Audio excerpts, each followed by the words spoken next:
Hello বন্ধুরা, তোমরা সবাই দেখতেই পাচ্ছ আমি এখানে আমের চাটনি বানাচ্ছি। এখন সদ্য বাজারে আম উঠেছে।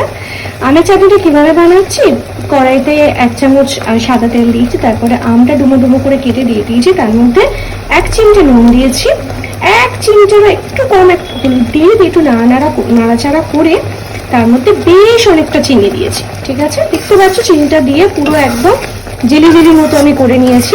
ঠিক আছে, আচ্ছা এখানে আমি মিক্সিতে বেটে রেখেছি, তোমাদের দেখাচ্ছি খুলে। 5 ফোড়ন আর তার মধ্যে আমি গোলমরিচ দিয়ে দিয়েছি। ঠিক আছে, নামানোর সময় এই মশলাটা আমি অ্যাড করে নামিয়ে দেবো। খালি ব্যাস একদম ভাতের শেষে সার্ভ করার জন্য পুরোপুরিভাবে রেডি। তোমরা আমার সাথে থেকো, পাশে থেকো, আর আমার চ্যানেলটাকে লাইক এন্ড সাবস্ক্রাইব করতে ভুলো না কিন্তু। আজকের মতো এইটুকুই, টাটা।